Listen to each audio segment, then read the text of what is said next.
Welcome children. Take out the history book, chapter 8, Policies of British Expansion. Today's topic, Conquest of Punjab. The Sikh Kingdom became a powerful and independent state in North India under the leadership of Maharaja Ranjit Singh. Now Sikh Kingdom, what it became? It became a very powerful and independent kingdom in northern India under the leadership of Maharaja Ranjit Singh. The Treaty of Amritsar signed between Maharaja Ranjit Singh and the British in 1809 did not allow the company to interfere in the affairs of the Sikh Kingdom. Now, in 1809, the Treaty of Amritsar was signed between Maharaja Ranjit Singh and the British. According to this treaty, the company was not allowed to interfere in the affairs of the Sikh Kingdom. But soon after the death of Maharaja Ranjit Singh, a war of succession broke out in the Sikh Kingdom, which led the political instability within the country. But soon what happened? Maharaja Ranjit Singh died, and after his death, there was war of succession in the Sikh Kingdom, and this led to the political instability within the state. This gave the British an opportunity to attack the Sikh Kingdom and expand their empire. Now what happened? The British, they took the opportunity to attack the Sikh Kingdom and expand their empire. Two wars were fought between the Sikhs and the British to gain control over the political state. Now, two wars were fought, that was between the Sikhs and the British to gain control over the powerful state. First was the first Anglo-Sikh War. It was fought in 1845 to 1846. Then second Anglo-Sikh War, 1848 to 1849. Now consequences, that's the result. The Sikh were defeated in the first Anglo-Sikh War, which resulted in the signing of the Treaty of Lahore. Now see, in the first Anglo-Sikh War, Sikhs were defeated, and after the war, what happened? They had to sign the Treaty of Lahore. According to this treaty, the Sikhs had to part with 2/3 of the kingdom along with the territory extending from the Bias to the Satluj. Now, according to this treaty, what happened? The Sikhs had to give away with 2/3 of the kingdom along with the territory which was extending from the Bias to the Satluj river. The Sikh army was reduced to 20,000 cavalry and 12,000 infantry, and the British resident was stationed at Lahore. Now, the Sikh army, it got reduced to 20,000 cavalry, 12,000 infantry, and the British resident was stationed at Lahore. The second Anglo-Sikh War sealed the fate of Punjab. Now, second Anglo-Sikh War, what happened? It sealed the fate of the Punjab. It led to the total annexation of the last independent and powerful state of India by the British in India. Now what it led? It led to the total annexation of the last independent and powerful state of India by the British in 1809. Expansion under Lord Dalhousie, that was 1848 to 1856. When Lord Dalhousie became the Governor General of the East India Company, he introduced the doctrine of law. Now see, when Lord Dalhousie, he became the Governor General of East India Company, he introduced the new policy called the Doctrine of Lapse.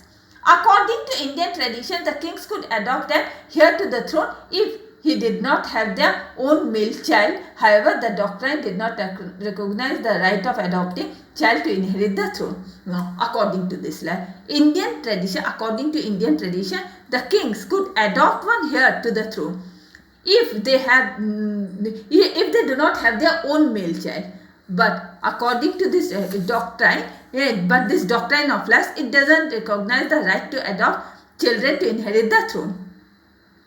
Under the doctrine of lapse, if the ruler of any independent state died without having his own male heir, then the kingdom would be passed into the hands of the British. Now, under this doctrine of lapse, what happens? If the ruler of any independent state died without leaving their own male child, then the kingdom would be taken away by the British. Thus, the doctrine of lapse was a novel method introduced by Lord Dalhousie, through which the British could acquire more territories in India without spilling any blood. Now, so for this reason, this doctrine of lapse, it was a very novel method which was introduced by Lord Dalhousie through this the British were able to acquire more and more territories in India without any bloodshed. A number of Indian princely states were annexed to the British Empire through this policy. Now, through this policy, many Indian princely states were annexed to the British Empire. Some of them were Satara 1848, Nagpur 1854 and Jhansi 1854. Now see, some of these states were annexed. The states were annexed under British, that was Satara, it was in the year 1848. Nagpur, it was in the year 1854 and Jhansi, it was in the year 1854. This policy led to the widespread of resentment among the Indian rulers towards the British and was one of the factors that led to the revolt of 1857. Now, this policy, it led to the widespread resentment among the Indian ruler towards the British, and it was one of the main cause that led to the revolt of 1857. In 1857, the Rani of Jhansi, Lakshmi Bai, rejected this policy and waged a war against the British to save her kingdom from being annexed. Now, 1857, what happened? That is Rani of Jhansi, Lakshmi Bai. She rejected this policy, that is the policy of doctrine of lapse. Now, and then she waged a war against the British to save her kingdom from the annexation. Nana Sahib, the adopted son of Peshwa Bajirao II, also fought against this policy. Now, Nana Sahib, he was also the adopted son of Peshwa Bajirao II. He also fought against this policy. Now, annexation of Awadh. Another pretext used by Lord Dalhousie to annex Indian state was to charge the rulers with maladministration. Now, another pretext which was used by Lord Dalhousie to annex Indian state, it was to charge the ruler with maladministration. Lord Dalhousie annexed Awadh to the British Empire in 1856 on the charge of maladministration and misgovernance. Now, Lord Dalhousie, what he did? He annexed Awadh to the British Empire in the year 1856 because it was charged of maladministration and misgovernance.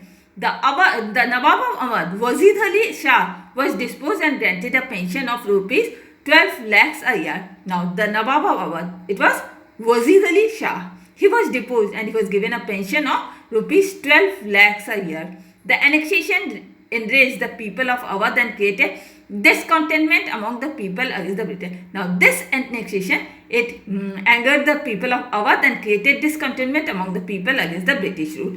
This was one of the reasons for the Great Revolt of 1857, and it was one of the main reasons for the Revolt of 1857, which is also known as the First War of Independence. Now, the Great Revolt of 1857, it was also known as the First War of Independence. By the middle of the 19th century, the British East India Company had conquered most of the India by various means and had become the most powerful political entity in India. Now, by the middle of 19th century, what happened? The British East India Company, they have conquered most of India. How? By various means, and also became the most powerful political entity in India. Now, take out your diary, write chapter 8, topic Conquest of Punjab, explain, homework, revise it. And with this, I am ending my today's class. Goodbye.